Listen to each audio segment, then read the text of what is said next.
Good evening, everyone, and welcome to another exciting installment as we talk about Torah and Torah interpretation in the Return to Zion, Shivat Zion. And we're looking at the books of Shivat Zion to tell us kind of how Torah was understood and interpreted at this time. So, in our last class, we looked at Ezra reading the Torah, this idea that Torah is going to be the law of the land. Everyone wants to learn the Torah, but they don't know it. There are holidays they aren't familiar with. They're trying to piece together things, what are we supposed to do? How do we celebrate Sukkot?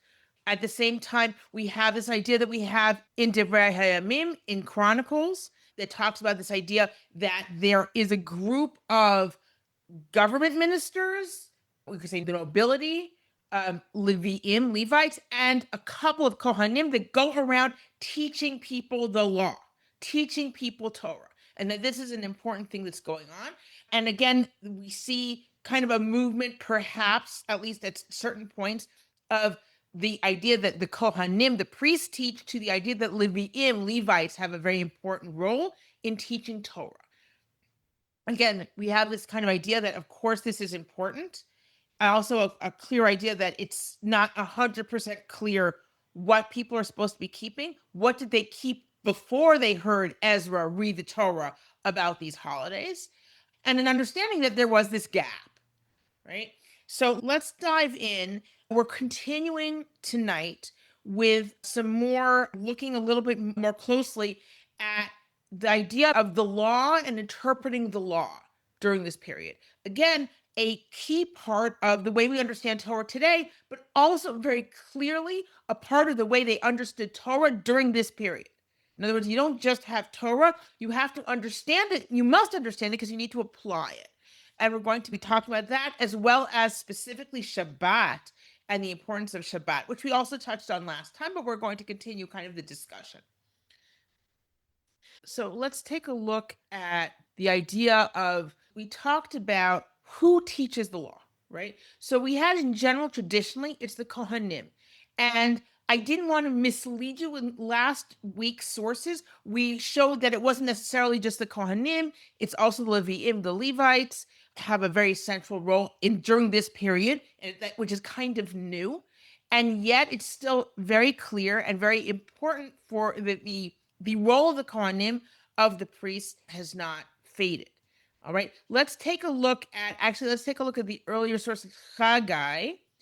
Okay, we're looking at Haggai. Remember, Haggai and Zechariah are the prophets that are prophesying during the reign of Darius and urging the people to finally rebuild the temple, rebuild the Beit HaMikdash.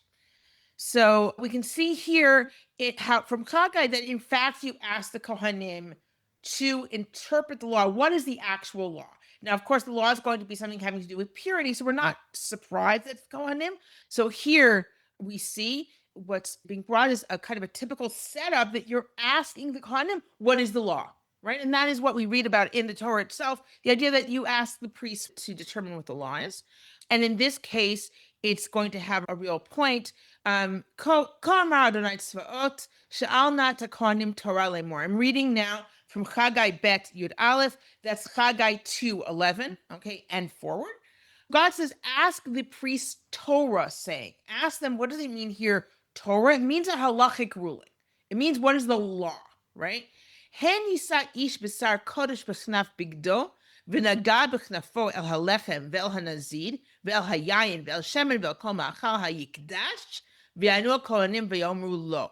So the question is, if someone is carrying anything that has been a meat that has been sanctified as holy, in other words, meat that's been dedicated to be a sacrifice, right? It's either it's been slaughtered as a sacrifice. So here he's holding this in the edge of his garment, and that edge of his garment touches some other kind of food. Does that food become holy, become sanctified, or become dedicated as a sacrifice? And the answer is no, of course not.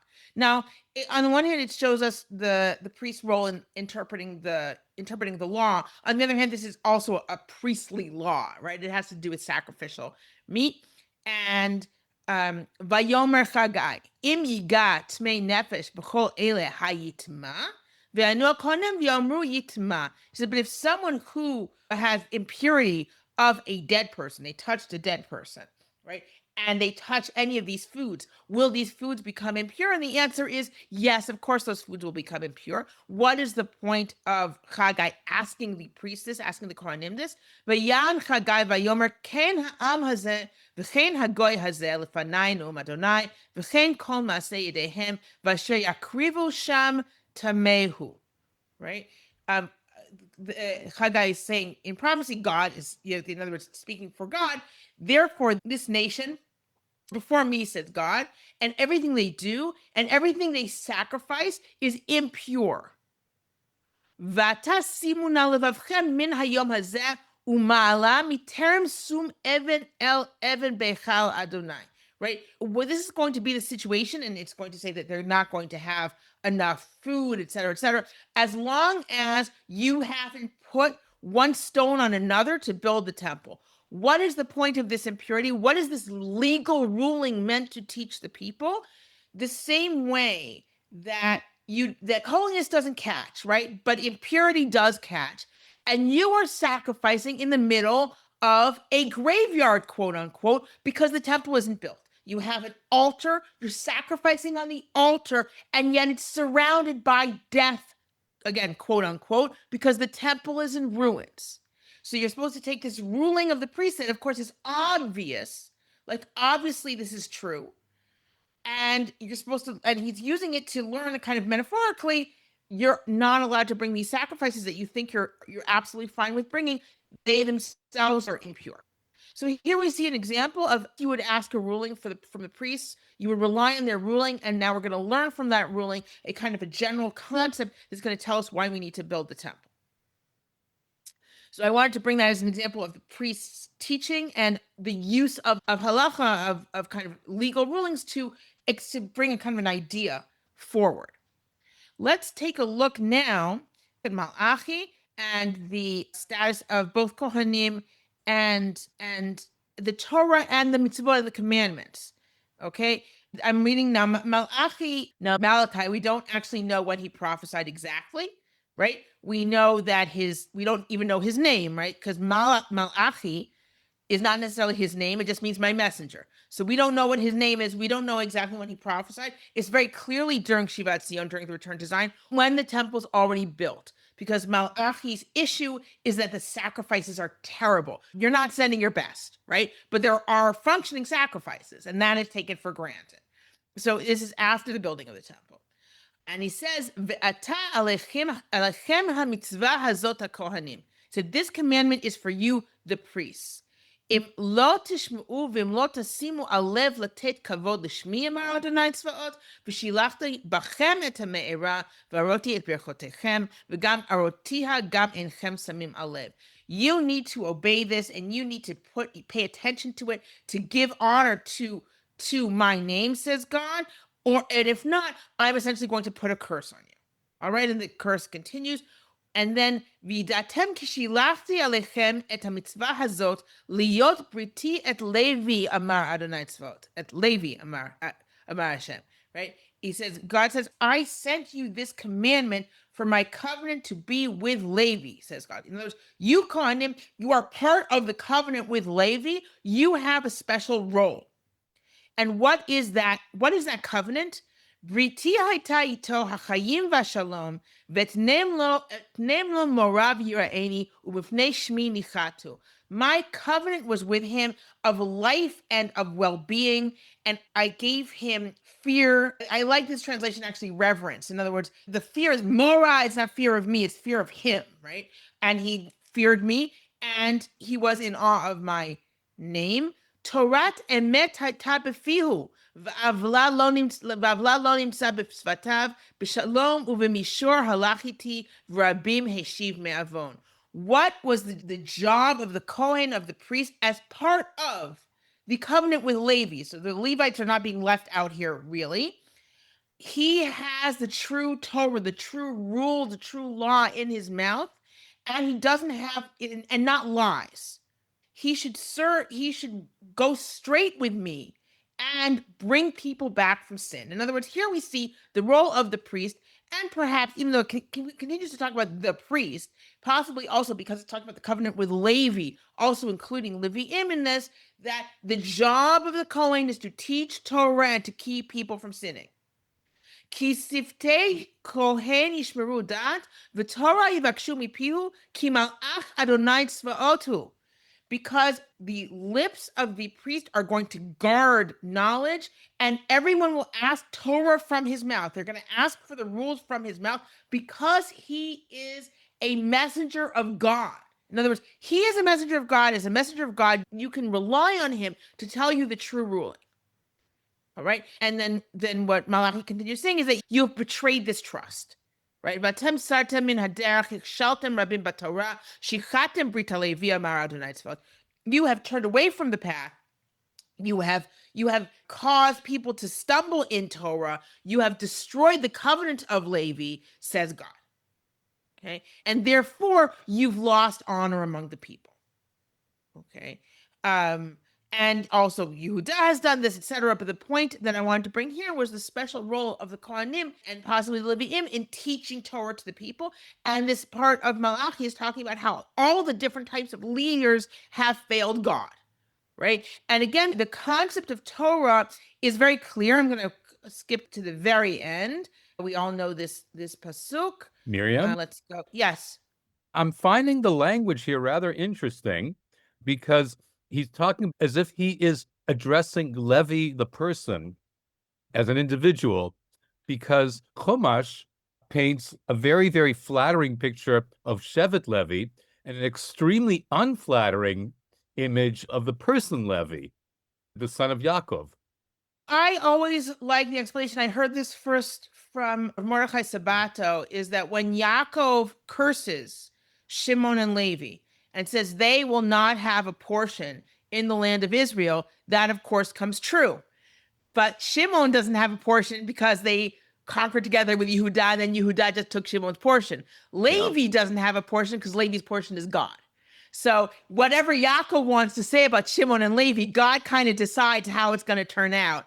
Where there is very clearly, and it says in the Torah, that this idea of this covenant with Levi, that there's a larger covenant with Levi. There is a very interesting, if we talk about kind of attitudes towards, this is something that, was, to be perfectly honest, was really when it coming from a religious background and coming and encountering biblical criticism, there's a very classic, stance in biblical criticism that there's a real difference between the Aaronides and the Levites, right? And they'll talk about how a certain text will be pro-Levite and anti-Kohanim, right?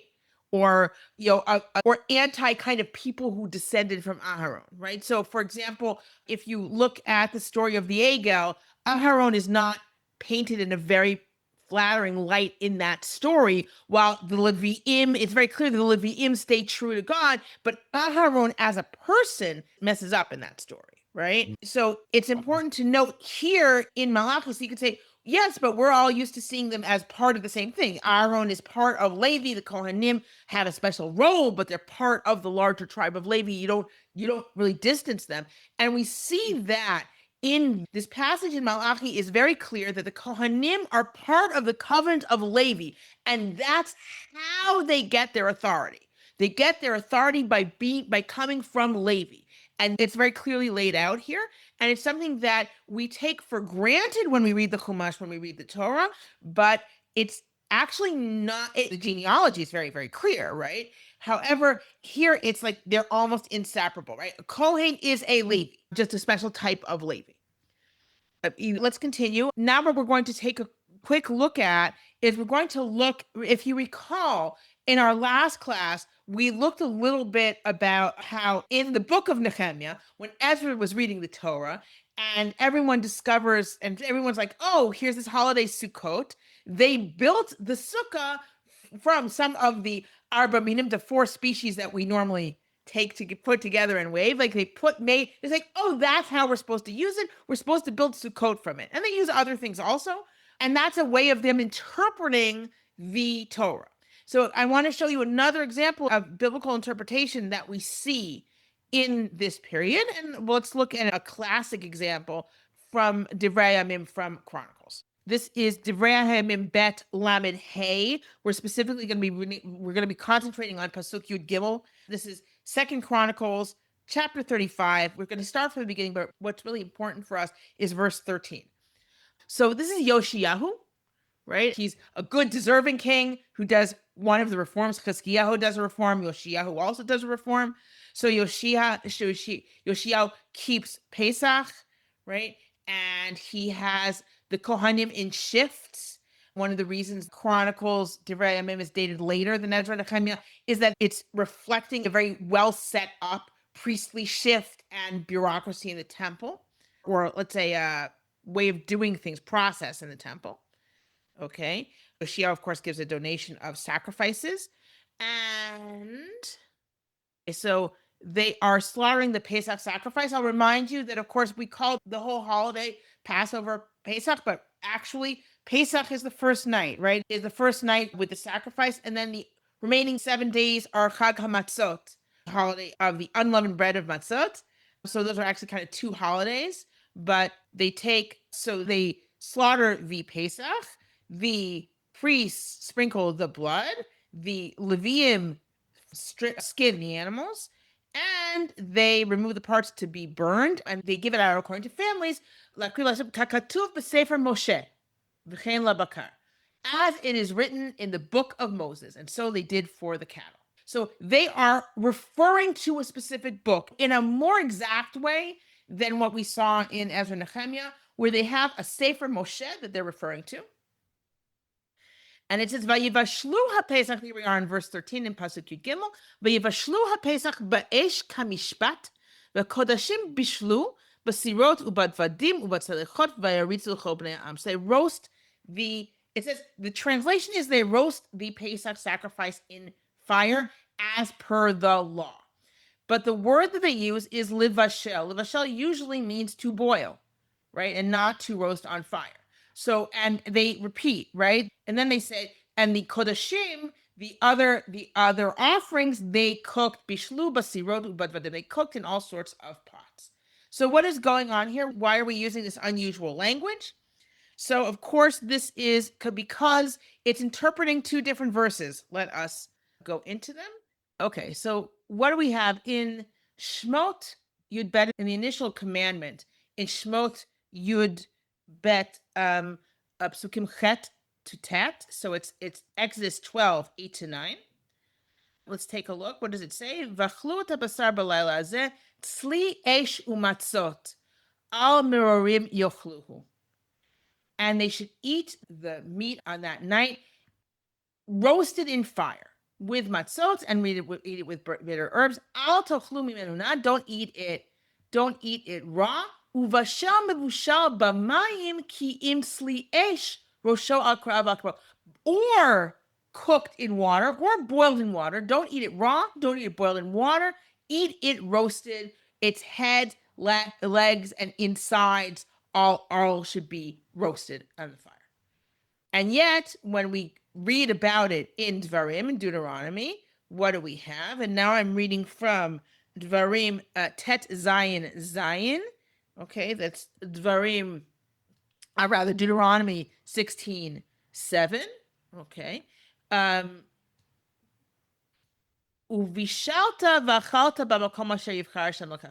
You should, and this is the Pesach. If you look above, it's talking about still slaughtering the Pesach sacrifice. Uvishalta, and you should cook it and eat it. And the problem is, it says uvishalta, you should cook it, but in Shmot it said you shouldn't be mivashel it. You should not cook it in water. You should roast it on fire. So it seems that in Divrei HaYamim, they have the book in front of them, and they have two verses. One says, don't cook it, only eat it roasted. And it's the language it says is, don't cook it, don't livashel, right? And in Deuteronomy, it says, tivashel, cook it. Now, the interpretation here is actually it's not an unusual, can you absolutely get that from Deuteronomy? Say, yeah, what Deuteronomy meant was cook it, meaning roast it. That's what it meant. And so it makes it clear here in Divrei HaYamim. It says, Vayivashlu HaPesach ba'esh kamishpat. You should mivashel it. You should cook it in fire according to the law. In other words, your cooking is roasted on fire. And so that we can still say you're cooking stuff, there's other extra things you're going to cook in pots, right? But not that sacrifice. And that's how Divrei Hayamim, that's how Chronicles makes it work together. Now, what is very clear here is that what we have, I shouldn't say very clear, you don't have to say that this is an interpretation, but what it seems to be is an attempt to make these two texts work together. And what that means is once you get to Divrei Hayamim, once you get to Chronicles, there is someone who is writing who is also looking, right, at these two texts. Now, obviously, you're saying, oh, but Miriam, you are reading it as if this is not from Yoshiyahu. No, I don't think that this text specifically is from Yoshiyahu. I think this is an expression of something that Yoshiyahu did.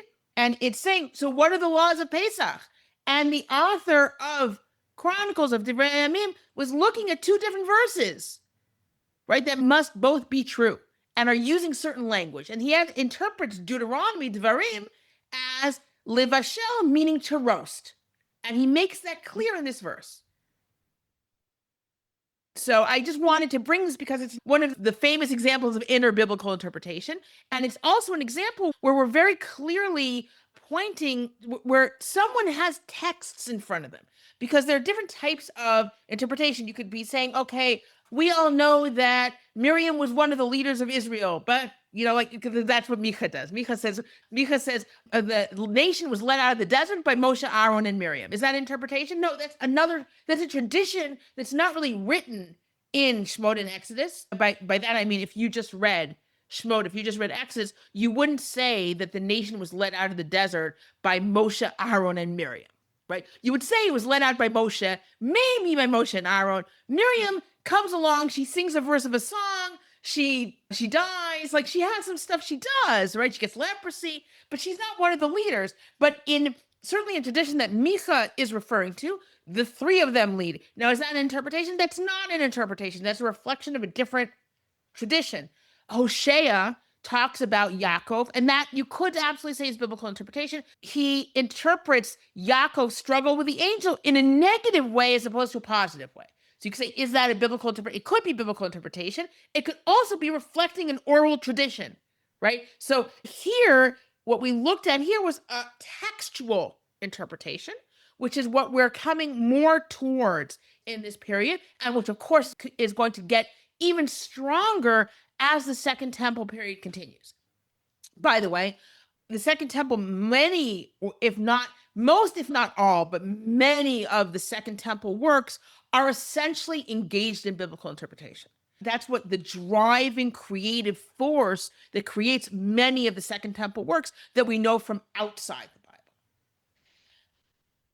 So let's return to our text. We looked at the importance of the priests in teaching Torah. We looked at the importance of the Torah itself. I do want to, one verse that I did not bring before you. Let's go to the end of Malachi, because of course, this is important. Zichru Torat Moshe Avdi.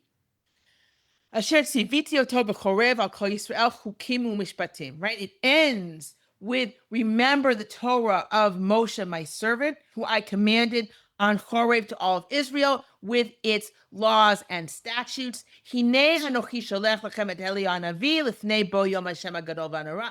I am sending Eliyahu the prophet, and he is going to reconcile the generations. But one assumes at least partially with the interpretation of this law that I am reminding of you now. That is what's coming, is again, the Torah is a big part of the final period, right? And I'm reminding you of this Torah that's going to continue kind of leading you. So the importance of the Torah is very important as we finish Malachi. And now I'd like to kind of dive into the importance of Shabbat. And I want to talk a little. Miriam, what I hear you saying, maybe in this class and the previous one, is okay, you're back in the land. And if you don't start doing mitzvot, and if you don't start doing laws, like this enterprise is lost. It's not enough just to have returned. You have to go back to Torah. You have to go back to traditions. And I think my point earlier is that We don't know what they were doing in Bavel. There's a period of time that we don't know what they were observing. And now they're being called back, you said, to the Torah, to halacha, to laws, because if they're not doing that, it's not enough to be back in the land. They have to do the whole picture. And the danger is they're also not going to be able to stay in the land. That is a danger. In other words, this is absolutely considered, at least by the leaders, a real danger. Let's look at Nehemiah and how he treats Shabbat. And we'll look later on, maybe we'll look in our next class, at how he treats the issue of debt slavery that they have in his period, right? Where he's very strong in terms of the way he treats both issues. Let's jump in. We'll do Nehemiah and Shabbat. It's actually not that long a passage. And we'll see how Nehemiah kind of takes responsibility for Shabbat being kept. When the question is, why aren't they keeping it? Do they not care? Do they not remember? Were they keep it? One assumes they were keeping it, or someone was keeping it in Babylon. But let's take a look and see. So I am reading from, it should be open here, Nehemiah. Nehemiah Yud Gimel Tet Vav. That's Nehemiah 13:15. Okay. Bayamim hahema, in those days, Ra'iti v'Yehuda dorchim gitot b'Shabbat, u'mevi'im haremot v'omsim al hachamorim, v'af yayin anavim u'teinim v'chol masa, u'mevi'im Yerushalayim b'yom ha'Shabbat, v'ayit b'yom Michram Tzayid. They were making wine on Shabbat. The people in Yehuda were making wine on Shabbat, and they were bringing grain, and they were bringing all sorts of things to sell on Shabbat in Jerusalem. Now, Nehemiah is in Jerusalem. Nehemiah is, at least in Jerusalem, he can control what's going on. Jerusalem's the big city at this point, right? So they're coming to sell their stuff, their wares in Jerusalem on the day of Shabbat.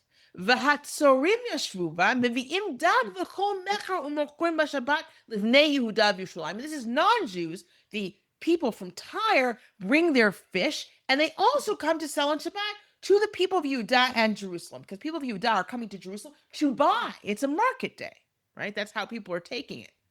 Okay. והריבה את חורי יהודה ואומרה להם, מה הדבר הרע הזה אשר אתם עושים ומחללים את יום השבת? So I said to the nobles of Yehuda, I said, what is this bad, evil thing that you're doing? And you're desecrating the day of Shabbat. Halo kol asu avotechem vayaveh Eloheinu aleinu et kol hara'ah hazot v'al ha'ir hazot v'atem mosifim charon al Yisrael lechalel et haShabbat. This is what your forefathers did, and that's why all this evil happened. What is this evil? This evil is the destruction of the exile. This happened to this city. To the city of Jerusalem, and once more you're repeating it. How can you do this? But you are bringing wrath. You're bringing wrath on Israel to desecrate the Shabbat. So, so it's very clear. He's like, what is his argument to the people, the nobles who are kind of in charge and also apparently participating? Is like, this guy is kicked out the first time. You're doing it again? Now, I want to point something out here. It seems to be that making the wine in Yehuda, that's terrible, but he doesn't have as much. Maybe him speaking to the nobles of Yehuda is also supposed to relate to that. You'll see that he has direct influence over what happens in Jerusalem, right? So that he can absolutely, and that he can stop. The market day in Jerusalem can absolutely stop. Who remembers, according to the standard ground, why can't we buy and sell on Shabbat? Who remembers? Because you're not allowed to write, right? You're not allowed to write on Shabbat. And if you're going to buy and sell, you're going to write down receipts. You're going to write down records. You're not allowed to write on Shabbat, and therefore you can't buy and sell. Now, it's very clear in this passage that is not why you can't buy and sell. It's why we all think you can't buy and sell. It's because buying and selling is working. Buying and selling is working on Shabbat. You're not allowed to buy and sell on Shabbat. Now, what I think is, yes, everyone knows you can't buy and sell on Shabbat. Everyone knows that's desecrating the Shabbat. The Chachamim, the Chazal, the rabbis, needed to fit everything into a framework where nearly everything, besides carrying things from area to area, from carrying things from tchum to tchum, has to be creative, has to be a creative act to be forbidden on Shabbat. How is buying and selling a creative act? It's one thing. It's going from one person to the other. So what's the creative act you can attach to it is writing, right? Everyone knew you can't buy and sell on Shabbat. Everyone knew it was desecrating the Shabbat. And that's what we see here. He says, you guys are desecrating the Shabbat if you're going to get us kicked out again. But that wasn't enough. Nehemiah has to take action. Vayihi kasher tzalalu sharei Yerushalayim lifnei Shabbat, v'omra vayisagru hadlatot, v'omra asher lo yiftachum ad achar Shabbat, u'min arai hamati al sharim lo yavo masa b'yom Shabbat. So what does he do? Jerusalem has gates. So as soon as it starts getting dark, as Shabbat approaches, he's like, close the doors, close the gates. And we're not going to reopen them till after the Shabbat. And he has young men in his entourage. He puts them as guards by the gates. No one is allowed to come with their wares on the day of Shabbat. So what do the merchants do? After all, it's their parnasa, right? They've got it. This is how they're going to get their income. So what do? They say, no problem. We'll sleep by the gates. As soon as there's gates open, we are in there. We have find any way to get in. We're going to get into the city. We will sleep by the gates. And they did it once, they did it twice, right? So I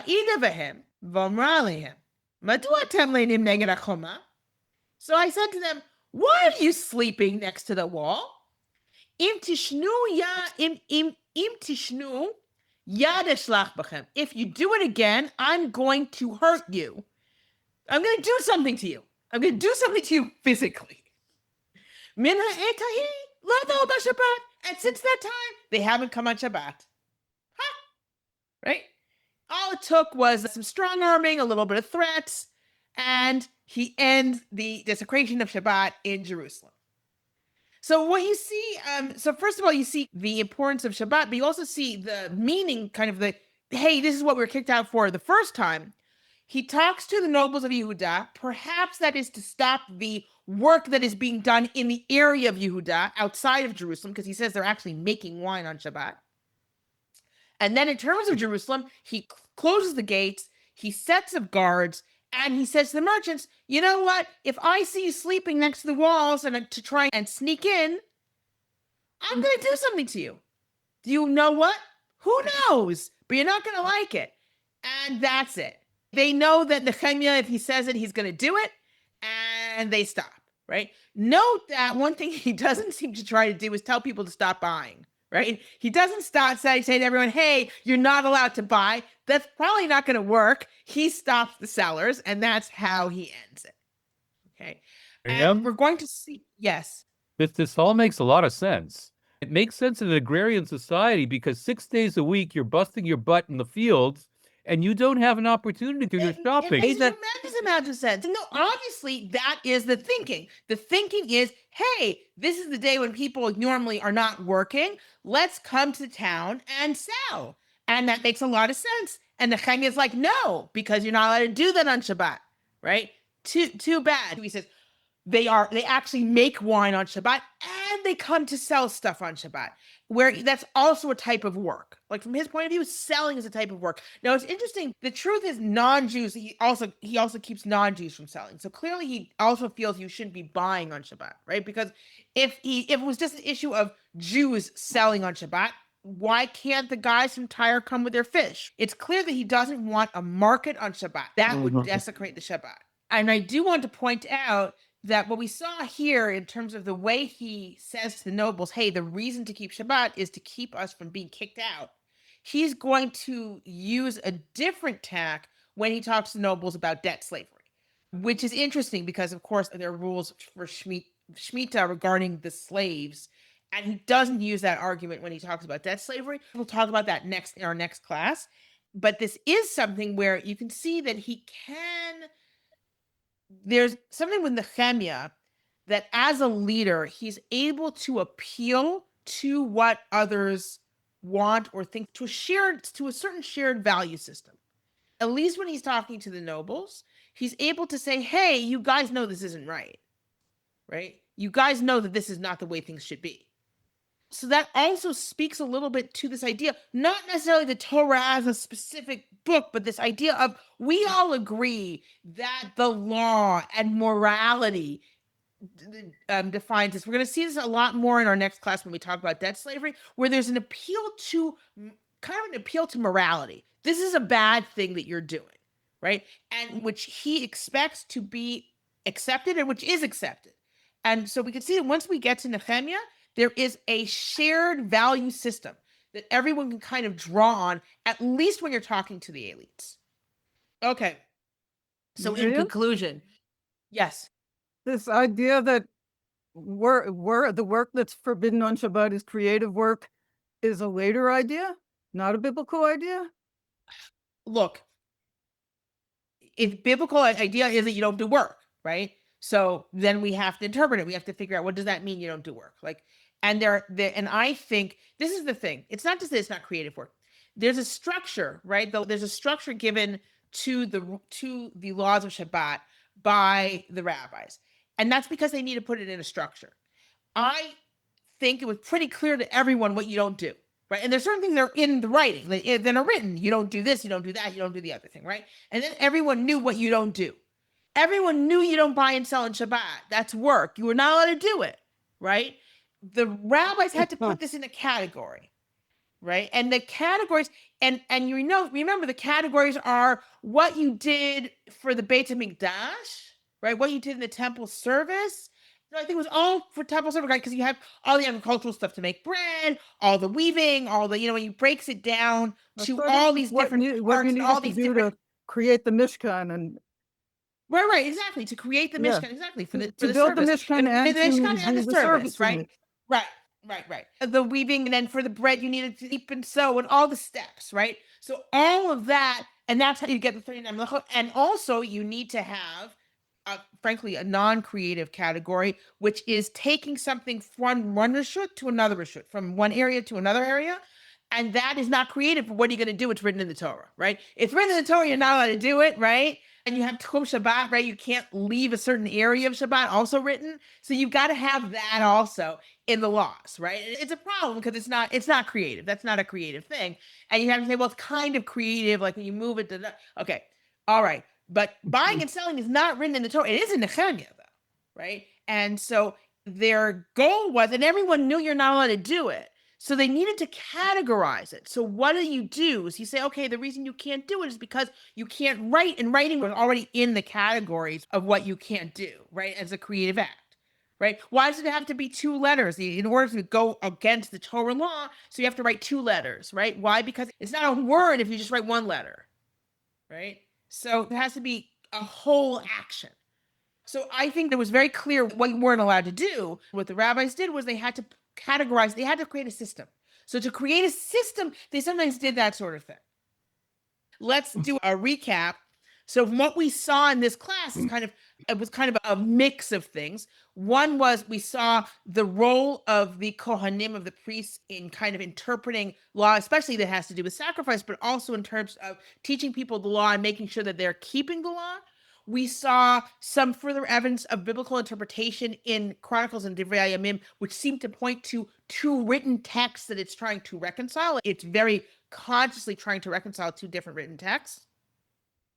And we saw the importance of one specific law, which is Shabbat, for Nehemiah. And we talked a little bit about this last class also, the idea that's prominent in this period that Shabbat, that's one of the reasons we got kicked out, was because we weren't keeping Shabbat the way we should.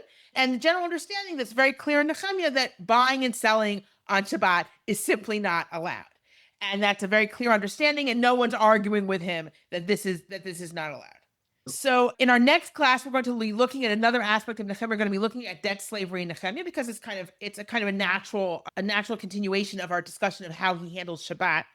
And then we will continue on. So looking forward to seeing you next week. Take care, everyone.